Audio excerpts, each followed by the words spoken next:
हरिः ओम्। श्रीमन्महागणाधिपतये नमः। नौमीड्यते भ्रुवपुषे तडिदम्बराय गुञ्जावतंसपरिपिक्षलसन्मुखाय वन्यस्रजे कवलवेत्रविषाणवेणुः लक्ष्मीश्रिये मृदुपदे पशुपाङ्गजाय।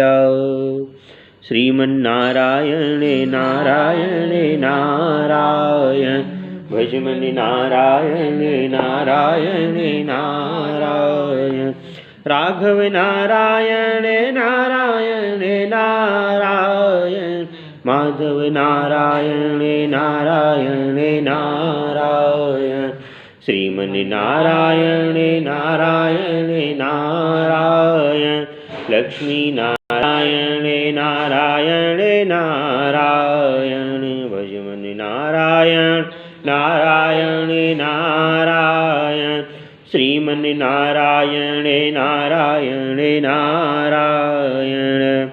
प्रेम से वृंदावन बिहारी लाल की जय। अथ श्री कार्तिक मास महात्म अंतर्गते पंचविंशोऽध्याय नामः। भार्गव उवाच भगो दैत्यपते सौम्य अपहर्तुं तव श्रियं विष्णुर्वामनरूपेण अदितेः पुत्रां गतः।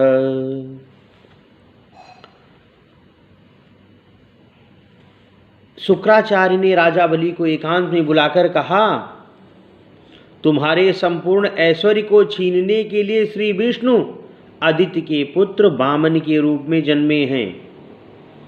हे दैत्यराज, यह तुम्हारे यहाँ मांगने के लिए आए हैं। मेरी राय में इन्हें कुछ नहीं देना।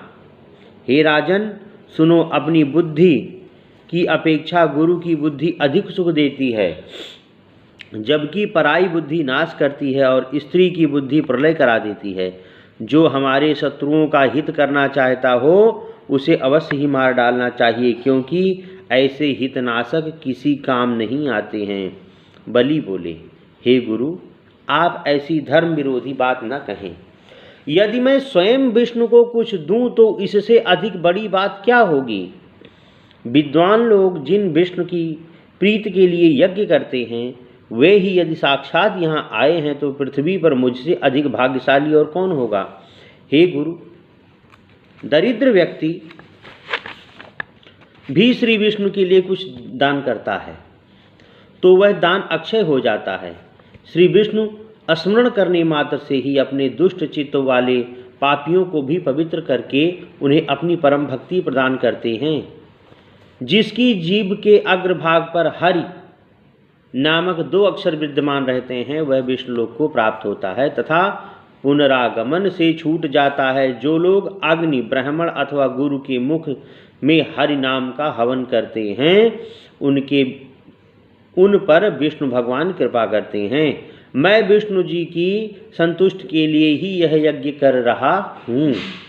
यदि वे यहाँ स्वयं पधारे हैं तो मैं निस्संदेह कृतार्थ हुआ। दैत्यराज बलि जिस समय यह कह रहे थे, उसी समय वामन रूपधारी श्री विष्णु उस मनोरम यज्ञ मंडप में प्रविष्ट हुए। सूत जी बोले, विष्णु जी के आने पर बलि ने उन्हें विधिपूर्वक अर्घ्य दिया था। रोमांचित शरीर एवं प्रसन्नता के आंसुओं से पूर्ण नेत्र लिए हुए इस प्रकार कहा। बलि बोले, आज मेरा जीवन यज्ञ तथा जन्म सफल हुआ। मैं निस्संदेह कृतार्थ हुआ। यहाँ जो ऋषिगण बैठे हुए हैं वे सब भी निस्संदेह कृतार्थ हुए। इन्हें अपने पूर्वकृत तप का सुफल प्राप्त हुआ। हे ब्राह्मण श्रेष्ठ, मैं आज कृत्य और भाग्यशाली हूँ। हे कृपा निधान, मुझे आज्ञा दीजिए, मैं आपका सेवक हूँ, मैं क्या करूँ। वामन बोले, आप मुझे तप करने के लिए केवल 3 पग भूमि ही दें। यह सुनकर बलि ने कहा, आपने पूरा राज्य क्यों नहीं मांगा। आप ग्राम, नगर अथवा धन आदि यथेष्ट मात्रा में मांगिए। सूत जी बोले, राजा बलि के शब्दों को सुनकर उसका राज्य भ्रष्ट करने के उद्देश्य से आए हुए कपट वेशधारी विष्णु ने वैराग्य प्रदर्शित करते हुए इस प्रकार कहा। वामन बोले, हे दैत्यराज, आप गुप्ताति गुप्त वचनों को सुनिए। जिन्होंने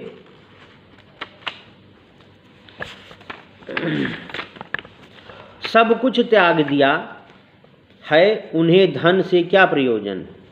मैं सब जीवों का अंतर्यामी हूँ, मेरे लिए सब कुछ ना के बराबर है, फिर भी धन का क्या करूँगा।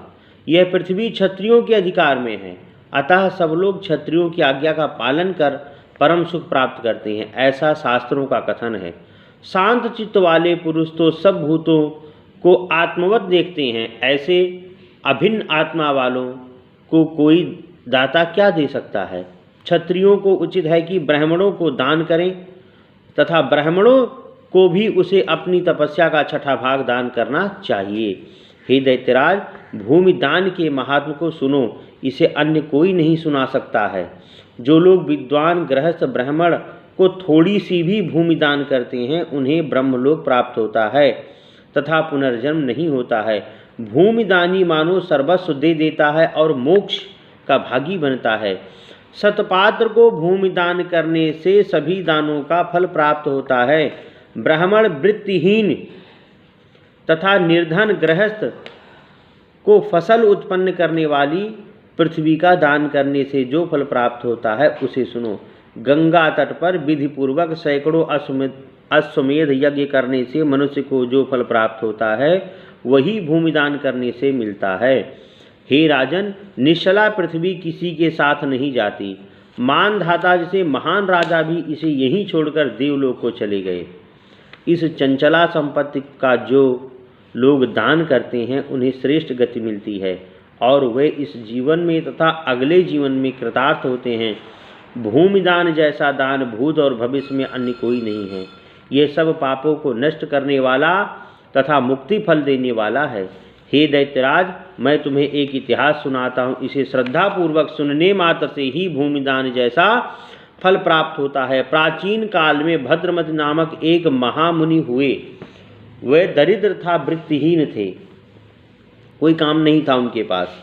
उन्होंने सदैव पवित्र धर्मशास्त्रों का श्रवण किया था। उनके 6 पत्नियां थीं, जिनके नाम श्रुता, सिंधु, यशोमती, कामिनी, मालिनी तथा शोभा थे। उनके 240 पुत्र थे। हे दैत्य श्रेष्ठ, वे सभी पुत्र नित्य भूखों मरते थे। उन्हें देखकर भद्रमती इस प्रकार कहने लगे। भद्रमती बोले, पुत्रों के बिना जन्म को धिक्कार है तथा धनहीन जीवन भी धिक्कार है। धर्म रहित जन्म को तथा अतिथि रहित, आचार रहित एवं स्नान रहित जन्म को भी धिक्कार है। भीख मांगने में निरत था सुख रहित जन्म को धिक्कार है। गुण, सौम्यता, विद्वता तथा श्रेष्ठ कुल में जन्म को भी धिक्कार है।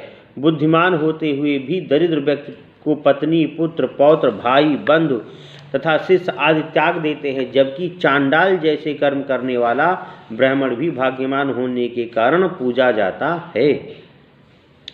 दरिद्र पुरुष शव के समान लोक निंदित होता है, जबकि संपत्तिशाली दुष्ट व्यक्ति को भी विनम्र ही माना जाता है। धनवान व्यक्ति को गुणहीन होने पर ही गुणी तथा मूर्ख होने पर भी पंडित मानकर पूजा जाता है, इसमें संदेह नहीं है। दरिद्रता के दुख से भी अधिक दुखदायिनी आशा है। आशावादी पुरुष को अधिक दुख भोगना पड़ता है। जो लोग आशा के दास हैं, वे मानो सब के दास हैं। सब शास्त्रों का ज्ञाता भी यदि दरिद्र हो तो वह गूंगे जैसा बना रहता है। अकिंचनता रूपी महाग्राह से घसे हुए को कौन छुड़ा सकता है। अरे, सभी दुखों से दरिद्रता का दुख ही बड़ा दुख है। फिर जिसके घर में पुत्र और स्त्रियों की संख्या अधिक हो, उसके लिए तो वह अत्यंत दुखदायी है। यह कहकर वह सब शास्त्रों का ज्ञाता भद्रमती ब्राह्मण ऐश्वर्यदायक धर्म को करने का विचार करने लगा। उसने सोचा कि भूमिदान सब दानों में उत्तम है। उसके द्वारा परम धर्म तथा समस्त कामनाओं की पूर्ति का फल प्राप्त होता है। दानों में उत्तम दान भूमिदान ही है, जिसे देने से मनुष्य की अभिलाषाएं पूर्ण होती हैं। यह सोच बुद्धिमान भद्रमति अपने परिवार के साथ कौशाम्बी नामक नगरी में गया। वहाँ वह सुघोष नामक संपत्तिशाली ब्राह्मण के यहाँ पहुँचा और उससे 5 हाथ भूमि देने की मांग की। सुघोष बड़ा धर्मात्मा था। उसने अपने कुटुंबी ब्राह्मण को देखकर बड़ा प्रसन्न हुआ तथा यथाविधि सम्मान करने के बाद इस प्रकार बोला, हे भद्रमते, मैं कृतार्थ हूँ, मेरा जीवन सफल हुआ, मेरा कुल निष्पाप हुआ। हे सुव्रत, आपके अनुग्रह से ही यह हुआ है। यह कहकर धर्मात्मा सुघोष ने सत्कार के बाद उसे 5 हाथ भूमि दान कर दी। पृथ्वी भगवान विष्णु की है, यह पवित्र पृथ्वी उन्हीं के द्वारा पालित है। पृथ्वी दान करने से भगवान जनार्दन मुझ पर प्रसन्न हों। इस मंत्र द्वारा भगवान विष्णु की अर्चना करते हुए ब्राह्मण श्रेष्ठ सुघोष ने भद्रमती को पृथ्वी दान कर दी। उस भूमि दान के प्रभाव से सुघोष अपनी करोड़ों पीढ़ियों के साथ विष्णुलोक को प्राप्त हो गया, जहाँ कोई शोक नहीं है। तदुपरांत भद्रमती ने दान में प्राप्त वह भूमि अपने एक कुटुंबी ब्राह्मण को दान कर दी। दान लेने वाला ब्राह्मण हरिभक्त था, विद्वान था। उस दान के प्रभाव से विष्णु ने भद्रमती को उत्तम ऐश्वर्य प्रदान किया तथा करोड़ों वंशों सहित उत्तम मोक्ष प्रदान किया। हे दैत्यराज, तुम सब धर्मों से युक्त हो, अतः हमें तप कर के मोक्ष पाने के लिए 3 पग पृथ्वी दान कर दो। भगवान वामन ने राजा बलि से ऐसा कहा। इतनी कथा सुना करके तब राजा बलि ने प्रसन्न होकर भगवान वामन को पृथ्वी दान करने के लिए संकल्प हेतु जल से भरा एक कलश हाथ में लिया, जिसमें से जल बाहर निकलने का एक छिद्र था, गंगा सागर जैसा लोटा। तब विष्णु को सर्वगत जानकर शुक्राचार्य जल धारा रोकने के लिए सूक्ष्म रूप धारण कर उस कलश के भीतर प्रविष्ट हो गए और उस छिद्र के द्वार को रोक दिया।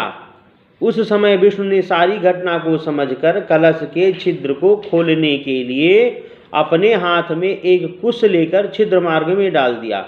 उस कुशाग्र भाग ने करोड़ों सूर्यों के समान प्रभावशाली महाशस्त्र बनकर शुक्राचार्य की एक आंख फोड़ दी। तब एक आंख वाले शुक्राचार्य ने कलश से बाहर निकल सभी राक्षसों को बताया कि शस्त्र जैसे कुश ने मेरी आंख नष्ट कर दी है। इसके उपरांत राजा बलि ने महाविष्णु को 3 पग भूमि दान देने का संकल्प कर दिया।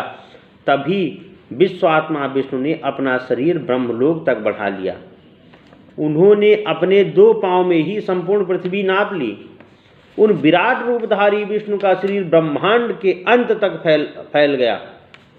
संपूर्ण ब्रह्मांड मानो उनके पांव के अंगूठे के नीचे आकर 2 भागों में बट गया।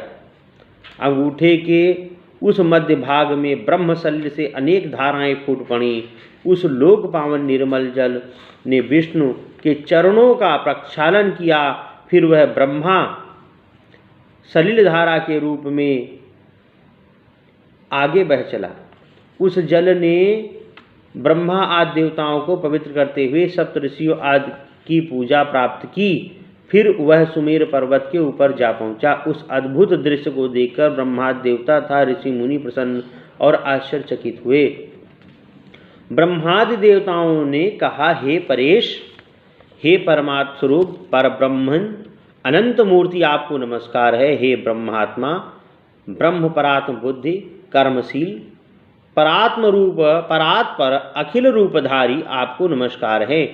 हे परेश, परमानंद, परमात्मन, परात्पर, सनातन जगत मूर्ति, प्रमाणातीत, आपको नमस्कार है। हे विश्व चक्षु, आप विश्व बाहु, विश्व सिर तथा विश्व गमन हैं, आपको नमस्कार है। इस प्रकार ब्रह्मा देवताओं ने महाविष्णु की स्तुति की। तब श्री विष्णु ने सबको अपना अपना पद देकर प्रसन्नता एवं अभय प्रदान किया। फिर माधव ने राजा बलि को बांधकर रसातल में भेज दिया तथा समस्त भोगों से युक्त निवास प्रदान किया। ऋषि बोले, महाविष्णु ने बलि को उस सर्पयुक्त रसातल में क्या क्या भोज पदार्थ दिए? सूत जी बोले, बिना मंत्रों के अग्नि में दी गई हवि तथा अपात्र को दिया गया दान उसका भोज्य है। अपवित्रता पूर्वक दी गई हवि तथा ऐसे ही कर्म और पुण्य राजा बलि को पहुँचते हैं। इस प्रकार विष्णु ने राजा बलि को राक्षसों सहित रसातल में पहुँचाया तथा देवताओं को उत्तम स्वर्गलोक दिया। देवताओं द्वारा अर्चित, महर्षियों द्वारा स्तुति किए गए तथा गंधर्वों द्वारा गाए गए भगवान विष्णु ने पुनः वामन रूप धारण कर लिया। यह देखकर ब्रह्मवादी मुनियों ने एक दूसरे की ओर हंसते हुए पुरुषोत्तम भगवान को प्रणाम किया। सर्वभूतात्मक विष्णु भगवान वामन रूप धारण कर अखिल भुवन को मोहित करते हुए तपस्या करने के लिए वन में चले गए। विष्णु के चरणों से उत्पन्न गंगा का ऐसा प्रभाव है कि वह स्मरण करने मात्र से ही सब पापों को नष्ट कर देती है। हे राजन, गंगा सब पापों को निश्चित रूप से नष्ट करती है। केश, हड्डी, नख, दांत तथा भस्म आदि भी गंगा के स्पर्श मात्र से ही श्रेष्ठ गति को प्राप्त होते हैं। हे राजन, मनुष्य जिस मृत व्यक्ति की हड्डी अथवा भस्म को गंगा में डालते हैं वह यदि महापापी हो तो भी परम पद को प्राप्त करता है। हे राजन सुनो, गंगा पापनाशनी है। गंगा जल की मात्र एक बूंद का सेवन करने से ही नरक का भय दूर हो जाता है। हे राजन, मुनियों ने जो भी पाप कहे हैं वह सब गंगा की एक बूंद के अभिषेक से नष्ट हो जाते हैं। जो लोग इस अध्याय को सुनते हैं अथवा देवालय में बैठकर बाँचते हैं उन्हें हजारों अश्वमेध यज्ञों का फल प्राप्त होता है। श्री पद्म पुराणे कार्तिक मास महात्मंतर्गते गंगा प्रादुर्भाव नाम 25वां अध्याय। श्रीमन नारायण नारायण नारायण भजमन नारायण नारायण नारायण राघव नारायण नारायण नारायण माधव नारायण नारायण नारायण। बोलो कृष्णचंद्र भगवान की जय। क्या लास्ट लाइन देवालय में बाजते